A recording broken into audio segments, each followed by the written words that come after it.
श्रीमद् भागवत गीता के एक अध्याय, जिसे हम अश्वमेध अध्याय के नाम से जानते हैं, उसकी पूरी जानकारी आपको वीडियो के माध्यम से हम देने का प्रयत्न करेंगे। आज के वीडियो में 2 अध्याय का वर्णन किया गया है। बाकी के अध्याय आने वाले वीडियो में आपको मिलेंगे। सभी अध्याय को जानने के लिए हमारे साथ बने रहे और अगर जानकारी अच्छी लगे तो चैनल को सब्सक्राइब करके वीडियो को लाइक करना ना भूले।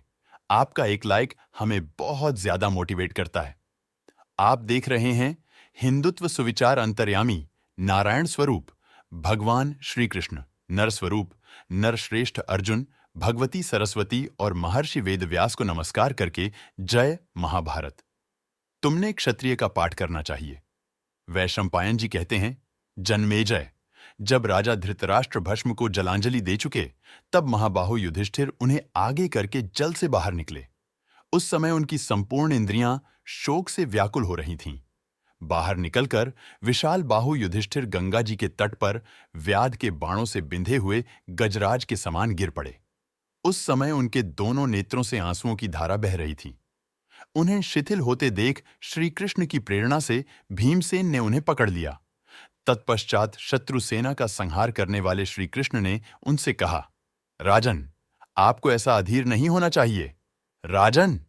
वहां आए हुए समस्त भूपालों ने देखा कि धर्मपुत्र युधिष्ठिर शोकार्त होकर पृथ्वी पर पड़े हैं और बारंबार लंबी सांस खींच रहे हैं।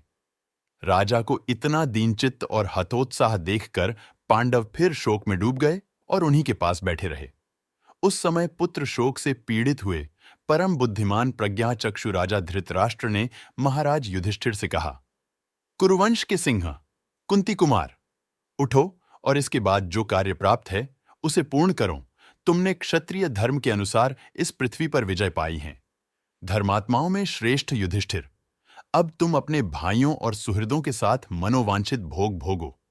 तुम्हारे लिए शोक करने का कोई कारण मुझे नहीं दिखाई देता। पृथ्वीनाथ, शोक तो मुझको और गांधारी को करना चाहिए, जिनके 100 पुत्र स्वप्न में प्राप्त हुए धन की भांति नष्ट हो गए। अपने हितैषी महात्मा विदुर के महान अर्थयुक्त वचनों को अनसुना करके आज मैं दुर्बुद्धि धृतराष्ट्र अत्यंत संतप्त हो रहा हूं। दिव्य दृष्टि रखने वाले धर्मात्मा विदुर ने मुझसे यह पहले ही कह दिया था कि दुर्योधन के अपराध से आपका सारा कुल नष्ट हो जाएगा।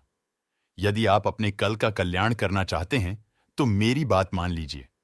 इस मंदबुद्धि दुष्टात्मा राजा दुर्योधन को मार डालिए। कर्ण और शकुनी को इससे कभी मिलने न दीजिए। आप पूर्ण सावधान रहकर इन सब के द्यूत विषयक संगठन को रोकिए। धर्मात्मा राजा युधिष्ठिर को अपने राज्य पर अभिषिक्त कीजिए। ये मन और इंद्रियों को वश में रखने वाले हैं, अत धर्मपूर्वक इस पृथ्वी का पालन करेंगे। नरेश्वर, यदि आप कुंती पुत्र युधिष्ठिर को राजा बनाना नहीं चाहते हो, स्वयं ही मेट बनकर सारे राज्य का भार स्वयं ही लिए रहिए। महाराज, आप सभी प्राणियों के प्रति समान बर्ताव करें और सभी सजातीय मनुष्य अपने भाई बंधुओं के साथ आपके आश्रित रहकर जीवन निर्वाह करें। कुंती नंदन, दूरदर्शी विदुर के ऐसा कहने पर भी मैंने पापी दुर्योधन का ही अनुसरण किया। मेरी बुद्धि निरर्थक हो गई थी। धीर विदुर के मधुर वचनों को अनसुना करके मुझे यह महान दुखरूपी फल प्राप्त हुआ है। मैं शोक के महान समुद्र में डूब गया हूं। नरेश्वर, दुख में डूबे हुए हम दोनों बूढ़े माता पिता की ओर देखो। तुम्हारे लिए शोक करने का औचित्य मैं नहीं देख पाता हूं। इस प्रकार श्री महाभारत आश्वमेधिक पर्व के अंतर्गत अश्वमेध पर्व में पहला अध्याय पूरा हुआ। वैशंपायन जी कहते हैं, जन्मेजय, बुद्धिमान राजा धृतराष्ट्र के कहने पर भी मेधावी युधिष्ठिर चुप ही रहे। तब भगवान श्री कृष्ण ने कहा, जनेश्वर, यदि मनुष्य मरे हुए प्राणी के लिए अपने मन में अधिक शोक करता है तो उसका वह शोक उसके पहले के मरे हुए पितामहों को भारी संताप में डाल देता है। इसलिए आप बड़ी बड़ी दक्षिणा वाले नाना प्रकार के यज्ञों का अनुष्ठान कीजिए और सोमरस द्वारा देवताओं तथा स्वधा द्वारा पितरों को तृप्त कीजिए। अतिथियों को अन्न और जल देकर तथा अकिंचन मनुष्यों को दूसरी दूसरी मनचाही वस्तुएं देकर संतुष्ट कीजिए। आपने जानने योग्य तत्व को जान लिया है, करने योग्य कार्य को पूर्ण कर लिया है। आपने गंगानंदन भीष्म से राजधर्मों का वर्णन सुना है। श्री कृष्ण द्वैपायन व्यास देवर्षि नारद और विदुर जी से कर्तव्य का उपदेश श्रवण किया है। अत आपको मूढ़ पुरुषों के इस बर्ताव का अनुसरण नहीं करना चाहिए। पिता पितामहों के बर्ताव का आश्रय लेकर राजकार्य का भार संभालिए। इस युद्ध में वीरोचित सुयश से युक्त हुआ सारा क्षत्रिय समुदाय स्वर्ग लोक पाने का अधिकारी है, क्योंकि इन शूरवीरों में से कोई भी युद्ध में पीठ दिखाकर नहीं मारा गया है। महाराज, शोक त्याग दीजिए, क्योंकि जो कुछ हुआ है वैसी ही होनहार थी। इस युद्ध में जो लोग मारे गए हैं उन्हें आप फिर नहीं देख सकते। धर्मराज युधिष्ठिर से ऐसा कहकर महातेजस्वी भगवान श्री कृष्ण चुप हो गए। तब युधिष्ठिर ने उनसे कहा। युधिष्ठिर बोले, गोविंद, आपका जो मेरे ऊपर प्रेम है वह मुझे अच्छी तरह ज्ञात है। आप स्नेह और सौहार्दवश सदा ही मुझ पर कृपा करते रहते हैं। चक्र और गदा धारण करने वाले श्रीमान यादवनंदन, यदि आप प्रसन्न मन से मुझे तपोवन में जाने की आज्ञा दे दें तो मेरा सारा और महान प्रिय कार्य संपन्न हो जाए। उस दशा में मैं कृत कार्य हो जाऊंगा, यह मेरा निश्चित विचार है। मैं क्रूरतापूर्वक पितामह भीष्म को बल पराक्रम से संपन्न पुरुष सिंह गुरुदेव द्रोणाचार्य और युद्ध से कभी पीठ न दिखाने वाले नरश्रेष्ठ कर्ण को मरवाकर कभी शांति नहीं पा सकता। शत्रुदमन श्री कृष्ण, अब जिस कर्म के द्वारा मुझे अपने इस क्रूरतापूर्ण पाप से छुटकारा मिले तथा जिससे मेरा चित्त शुद्ध हो, वही कीजिए। कुंती नंदन युधिष्ठिर को ऐसी बातें करते देख धर्म के तत्व को जाने वाले महातेजस्वी व्यास जी ने उन्हें सांत्वना देते हुए यह शुभ एवं सार्थक वचन कहा।